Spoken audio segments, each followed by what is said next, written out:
নমস্কার, কেমন আছেন সবাই? আরচিকা টুকিটাকিতে আপনাদের স্বাগত। দেখতে দেখতে গরমটা বেশ তীব্র পড়েছে, আর এই গরম মানেই কিন্তু ওই একঘেয়ে খাবার দাবার, মানে পটল, সজনে ডাঁটা, এই সমস্ত কিছু।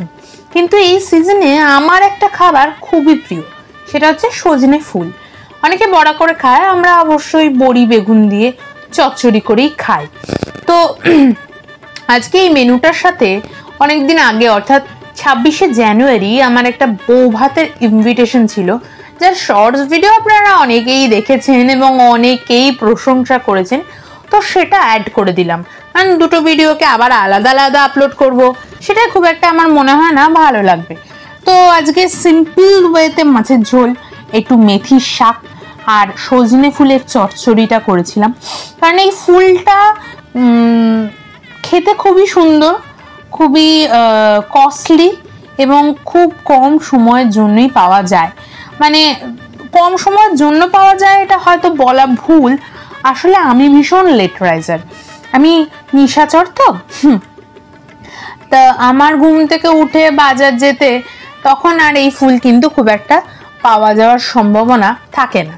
তো যাই হোক, যখন পেয়েছি সেটাকে একটুখানি সর্ষে বাটা বেগুন দিয়ে আলু দিয়ে একটা চচ্চড়ি, এইটা আমার ভীষণ পছন্দের চচ্চড়ি।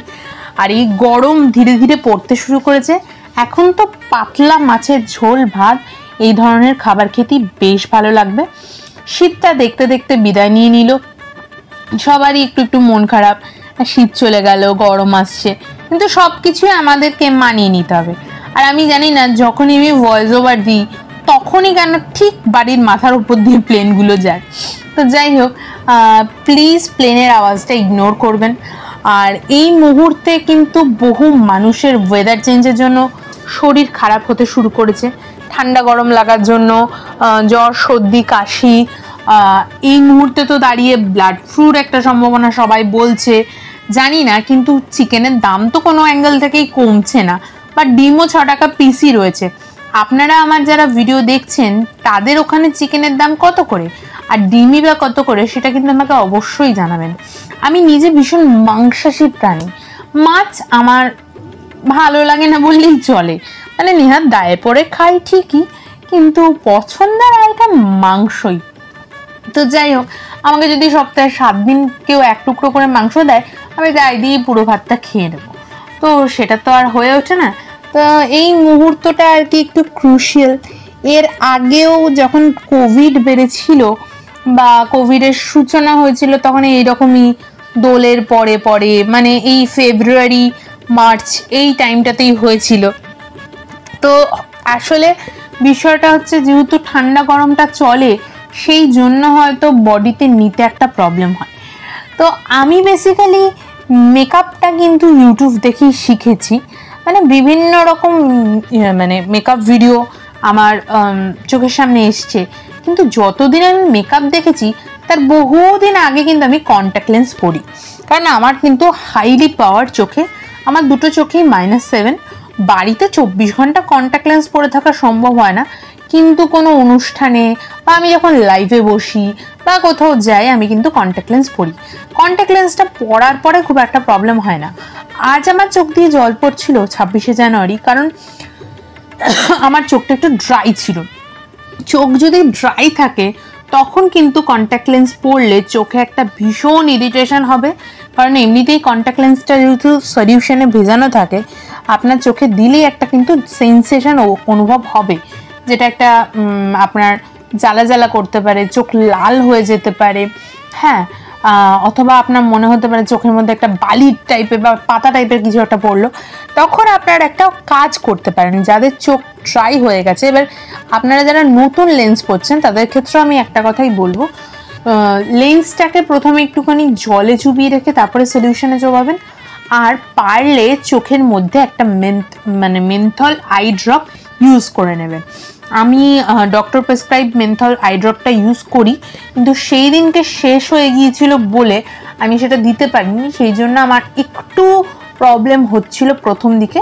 কিন্তু তারপরে যখন চোখের মধ্যে অ্যাডজাস্ট হয়ে গেছিলো তখন আর প্রবলেম হয়নি। আর একটা বিষয় আমি লেন্স সম্বন্ধে বলে দিচ্ছি, আপনারা যারা নতুন নতুন লেন্স ইউজ করবেন, আমি বিগত 5-6 বছর ধরে লেন্স ইউজ করছি, তো প্রথম আমার একটা সমস্যা হতো। আমি লেন্স পরে খুলে রেখেছি সলিউশনে চুবিয়ে, পরে খুলে দেখছি মা লেন্সটা দুটুকরো হয়ে গেছে। তো কারণটা আমি খুব একটা বুঝতাম না। তো তারপরে এরকম 2-3 বার হয়েছে, আমি ভেবেছি হয়তো লেন্সটাই খারাপ। তারপরে 2-3 বার হওয়ার পরে, কারণ লেন্সের তো অনেকটা বেশি দাম হয় চশমার থেকে, কারণ মান্থলি লেন্স আছে, ইয়ারলি লেন্স আছে। ইয়ারলি লেন্সও আপনি 9-10 মাসে বেশি ইউজ করতে পারবেন না। হ্যাঁ, যদি করেন তাহলে হয়তো অনেক সমস্যা হতেও পারে। অনেকের চোখ জ্বালা করে, চোখ ফুলে যায়, চোখে ইনফেকশন হয়। তো যাই হোক, তো সেটাকে আপনি মানে, আর লেন্সের দাম চশমার থেকে অনেক বেশি এক্সপেন্সিভ হয়, এটা কিন্তু সত্যি। এটা মানে কোনো রকমভাবে অস্বীকার করার জায়গা নেই। হ্যাঁ, হয়তো অনেক বেনিফিট অফ ডাউট পাওয়া যায়, চশমাতে অনেক বাষ্প হয়, ঘাম হয়, চশমার আশেপাশ দিয়ে আমরা দেখতে পাই, কিন্তু লেন্সটা যেহেতু কর্নিয়ার মধ্যে থাকে, সেক্ষেত্রে হয়তো আপনি খুব ইজিলি আপনার পাওয়ারটাও কন্ট্রোল করতে পারবেন। কিন্তু হ্যাঁ, একটা জিনিস বলবো, নেল এক্সটেনশন করে প্লিজ লেন্স ইউজ করবেন না। অনেক মানুষ ভাবে যে আমরা নেল এক্সটেনশন করেছি এরপরে লেন্স ইউজ করব, একদমই না। আমাদের নখে না হালকা চিড় লাগলে লেন্সটা পরে মানে ছিঁড়ে যেতে পারে, কারণ ওটা যেহেতু মাছের আঁশ দিয়ে তৈরি হয়, সিলিকন বেস তৈরি হয়, কারণ ওটা খুবই পাতলা। তো আপনারা যারা লেন্স ইউজ করবেন ভাবছেন বা লেন্স মানে পড়তে চান, তো লেন্স পড়াটা খুব একটা ডিফিকাল্ট কিছু না। লেন্স থেকে কোনো সমস্যা হয় না। লেন্স কিন্তু চোখের পাওয়ার কন্ট্রোলে রাখে। আমি আমার 10-12 বছর একই পাওয়ারে রয়েছি, -7। মাঝখানে কোভিডে একটুখানি চোখের পাওয়ারটা আপ ডাউন হয়ে গেছিলো, চোখে একটু কোভিড অ্যাটাক করেছিল, সেটা আলাদা বিষয় সম্পূর্ণ। তারপরে আবার যথারীতি নিজের জায়গায় ফিরে আসার পরে আমার কিন্তু একই জায়গায় রয়েছে। আমি ঘুরিয়ে ফিরিয়ে লেন্স চশমা দুটোই ইউজ করি। তো আমি একটা কথাই বলবো, লেন্স ব্যবহার করাটা কোনো ভয়ের নয়, বা লেন্স ইউজ করতে গেলে চোখে কিছু ক্ষতি হবে সেটা একদম নয়। শুধুমাত্র যেহেতু লেন্সটা খুব দামি, হচ্ছে লেন্সটাকে মানে ভালো করে ক্লিন করাটা খুব দরকার। প্রত্যেকদিন রাত্রে আপনি যখন সলিউশনে ভিজিয়ে রাখবেন, সেটার আগে একবার জলে ভেজাবেন, একবার সলিউশনে ভেজাবেন, এরকম 2-3 বার করে লেন্সটাকে ভিজিয়ে সুন্দর করে রেখে দেবেন। দ্বিতীয়ত হচ্ছে, এই কাজল টাজল পরার পরেও যখন লেন্স খুলবেন, দেখবেন যখনই জলে চোবাবেন একটা কালো কালো ভাব আসে, কারণ কি লেন্সের মানে যখন আমরা কাজল খুঁড়ি তার মধ্যে লেন্সের সাথে চলে আসে, তো সেগুলোকে একটুখানি আমাদের মেনটেন করতে হয়, তো সেটা একটু করবেন। আর তৃতীয়ত, প্লিজ আপনার ডান হাতে বা বাঁ হাতে, আপনার যে হাতটা কমফোর্টেবল, আমি শুধুমাত্র ডান হাতের থাম্ব আঙ্গুল অ্যান্ড ফার্স্ট ফিঙ্গার দিয়ে লেন্স পরি, এই দুটো আঙ্গুলে কিন্তু বড় নখ রাখা চলবে না, কোনো অংশতেই নয়। এটা যদি কোনোভাবে, কারণ আমাদের সারাদিনে দৈনন্দিন জীবনে কাজ করতে গেলে নখের মধ্যে হালকা হালকা চির ধরে, হালকা হালকা, সেই চিরে যদি লেন্সে একবার চির লাগে, লেন্স কিন্তু ছিঁড়ে যাবেই। তো প্লিজ এটা একটু মানে লক্ষ্য করবেন। আর আমি খুব বেসিক মেকআপ করি, আমি হয়তো ভীষণ ভুল করি, ভীষণ ঠিক করি, কি করি জানি না, যা করি তাতে আমার মোটামুটি যা বদন সেটাকে ইনহ্যান্স করা সম্ভব হয়। আমি কালার কারেক্টার শুধুমাত্র আমার একটু ওই গোঁপ গজানোর একটা টেন্ডেন্সি আছে, সেখানে আর চোখের ওখানে দিই, আর যদি কোথাও একটু মানে ব্রণ হয়ে থাকে সেখানে। আর আমি বেসিক্যালি আমার চোখটাকে হাইলাইট করার জন্য শুধুমাত্র কোরাল বা নিউড বা অরেঞ্জ এই ধরনের শেডেরই আইশ্যাডো ইউজ করি, তাহলে আমার চোখটা মোটামুটি ভাবে দেখার উপযোগী হয়ে ওঠে।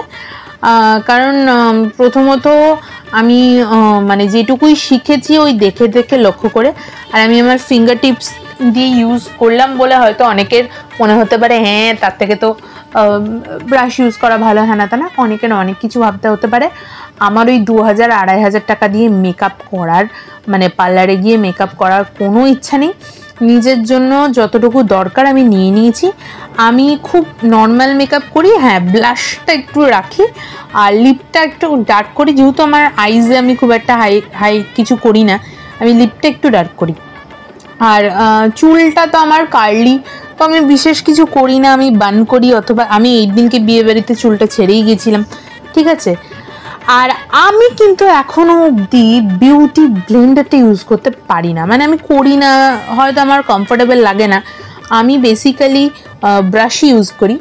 আমার কাজল পরতে খুব ভালো লাগে, আমার প্রথম থেকেই কাজল পরার খুব শখ ছিল, কিন্তু আমি না বুঝতে পারতাম না কাজল পরলেই চোখগুলো কেমন ড্যাবড়া ড্যাবড়া লাগতো, এই করতো সেই করতো। তো একটা জিনিস আপনাদের সবাইকেই বলবো যারা কাজল পরেন, আমি বহু মেকআপ আর্টিস্টের দেখে শুনে বুঝে যেটা শিখেছি সেটা হচ্ছে ব্ল্যাক আইশ্যাডো দিয়ে সেট করা। এটা যদি একবার করে নেন না, আমি বলছি আপনি বৃষ্টিতে ভিজুন যাই করুন, যেহেতু মেকআপ ফিক্সার দেবেন আর লং লাস্টিং মানে কাজলও দিচ্ছেন, আপনার চোখে কোনো রকম প্রবলেম হবে না। তো আমার নিজের সাথে সাথে আমি মাকেও হালকা সালকা করে সাজিয়ে দিয়েছিলাম। এই সিজনে 2024-এ আমার দাদার বিয়ে গেছে, সেই ভিডিও আপনারা প্রচুর দেখেছেন। 2025-এও জানুয়ারিতে একটা বিয়ে বাড়ি পেয়েই গেছি। তো যাই হোক, বিয়ে বাড়ি পেতে আর খেতে কার না ভালো লাগে। সব পরিবারের নিমন্ত্রণ থাকলেও বাবাকে নিয়ে যাওয়া তো সম্ভব হয় না, কারণ বাবা যেহেতু প্যারালাইজড পেশেন্ট, কোথায় যাবে কোথায় খাবে সেটা নিয়ে একটু সমস্যা হয়ে যায়। সেই জন্য আমি আর মাই যাবো সিদ্ধান্ত নিয়েছিলাম। তো খুব লাকিলি এই দিনকে যখন বেরোচ্ছিলাম, আমার ঠিক পাশের ফ্ল্যাটে যারা থাকেন সৌমেন কাকুরা, আপনারা হয়তো বেশ কয়েকটা ভিডিওতে ওনাদের দেখেওছেন এর আগে, তো ওরাও সব পরিবারে বাবা মেয়ে আর মা তিনজনে যাচ্ছিল। তো সেই সূত্রে আমাদের সবার একসাথেই যাওয়া হয়েছিল এবং ভীষণ মজা হয়েছিল। আর এই দিনকে যে বিয়ে ছিল তার দোকান থেকেই আমরা গ্রসারিটা পুরোটা নিই। সে আমাদের পাড়ায়, মানে আমি আমাদের পাড়াতে, এই পাড়াতে আসার পর থেকেই তার দোকান থেকেই নিই। এই পাড়ায় আমার প্রায় বছর 10 আসা হলো, 2015-তে এসেছি। তার আগেই এই পাড়ারই একটু কাছাকাছি ডিস্টেন্সে আমি একটা জায়গায় রেন্টে থাকতাম বছর 3। তারও আগে আমি যেখানে রেন্টে থাকতাম সেটা হচ্ছে নিউ ব্যারাকপুর। আমার যখন 2 থেকে 2.5 বছর বয়স, তখন আমি নিউ ব্যারাকপুর বাস স্ট্যান্ড, হ্যাঁ মধ্যমগ্রাম এবং দোলতলার মধ্যবর্তী একটি stoppage new Barrackpore bus stand, সেখানেই থাকতাম। সেখান থেকে আমার কেজি প্রাইমারিতে শুরু, তারপরে আমার হাই স্কুল এবং মানে মাধ্যমিক অবধি আমি সেখানে ছিলাম। তো ধীরে ধীরে বহু বছর এখানে থাকার পরে এই জায়গার প্রতি ভালোবাসা, ভালো লাগা সব কিছুই হয়েছিল।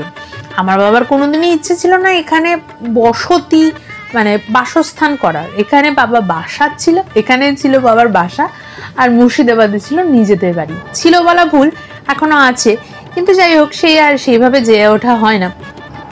তো কখনোই সেভাবে বাবা ভাবেনি যে এখানে থাকবে বা কিছু। কিন্তু একটা হয় না যে মানুষ একটা মুক্ত পরিবেশ থেকে বদ্ধ পরিবেশে এলেই মানুষের মধ্যে কিন্তু ধীরে ধীরে অনেক রোগের বাসা চলে আসে। তো এই আমার মায়ের কিন্তু এখানে আসার পর আস্তে আস্তে অনেক রকম কমপ্লিকেশন শুরু হয়ে গেল। মানে একে তো বাড়ির ছোট মেয়ে, আর নো ডাউটলি আমার মামা বাড়িতে ভীষণ ফেসিলিটি ছিল। তো যাই হোক, কথা বলতে বলতে আমার ফুল লুকটা আপনাদের সাথে একবার শেয়ার করে দিলাম। মাকেও সাজিয়ে গুছিয়ে সুন্দর করে রেডি হয়ে নিয়েছিলাম। তো হ্যাঁ, এবারে বলি চলুন, আপনারা আমার ভিডিও দেখতে থাকুন, তার সাথে সাথে গল্পটা বলি। তো আর ইনারা 3 জন হচ্ছেন আমার পাশের ফ্ল্যাটের যারা ছিলেন তারা। ও বাই দ্য ওয়ে, যার বিয়ে ছিল তার নাম হচ্ছে অভিজিৎ চাকলাদার, আর মেয়েটির নাম প্রেমা। তো আশা করব আমার ভিডিও দেখতে দেখতে ওদেরকে আপনারা একটু অনেক বেশি করে উইশ করে দেবেন, যেন তাদের বিবাহিত জীবনটা অনেক ভালো কাটে। তো ওরা একদমই কাছাকাছি নিকটস্থ, মানে বাড়ি থেকে মেয়েটার ফ্ল্যাটের দূরত্ব 5 পা, এদেরই বিয়ে। তো এবার চলুন গল্প বলতে থাকি। তো এখানে আসার পরে মায়ের কিন্তু ধীরে ধীরে নানান ধরনের রোগের সৃষ্টি হয়। ও বাই দ্য ওয়ে, আমি স্টার্টারে নিয়েছিলাম হচ্ছে একটা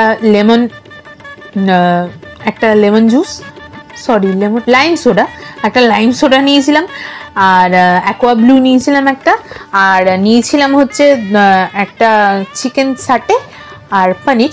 আর আমি ওখানে গিয়ে একটা নানপুরি, ভাত, চানা মশলা, আর একটা গোল্ডেন প্রন ফ্রাই, অর্থাৎ গলদা মাছের মালাইকারি, চিংড়ি গলদার মালাইকারি, আর মাটন অবশ্যই শোস্টপার মাটন নিয়েছিলাম। তো আপনারা মেনুটা দেখতে দেখতে লোভ দেবেন না একদম প্লিজ, বলছি আগে থেকে। তো আপনারা দেখুন, আর তার সাথে আমি গল্পটাও বলছি। তো এখানে আসার পরে ধীরে ধীরে মায়ের কিন্তু বিভিন্ন রোগের সূত্রপাত হলো, প্রেশার, থাইরয়েড, ফ্যাটি লিভার, যাই হোক একটা একটা একটা একটা করে হলো। তো মা এইসব মাটন ফাটন খায়নি, মা শুধুমাত্র মিষ্টি খেয়েছিল, কারণ যেহেতু মায়ের বাইরের খাওয়া মানা, অনলি ফর মা ডেজার্ট খেয়েছে, আর কিছু খায়নি। তো সেটাও একটা প্রবলেমেটিক। তো তারপরে সর্বশেষে সিদ্ধান্ত নেওয়া হয় যে মায়ের এত রোগের জন্য এখানেই স্থায়ীভাবে বসবাস করা যাবে, এবং অবশেষে অনেক ঘুরে ঘুরে এই ফ্ল্যাটটা কেনা, যদিও আমার মায়ের একদম পছন্দ না। তো যাই হোক, বিগত 10 বছর ধরে এখানে আছি। বাদবাকি গল্পটা অন্য আর একটা দিন ভিডিওতে বলবো, ভিডিওটা অনেক লম্বা হয়ে গেছে। আজকের মতন ভিডিওটা এখানেই শেষ করছি। ভিডিওটা ভালো লাগলে please like, share, comment, subscribe করুন, আর অনেক অনেক অনেক ভালোবাসা দিন। ভালো থাকুন, সুস্থ থাকুন, নিজেদের খেয়াল রাখুন। টাটা।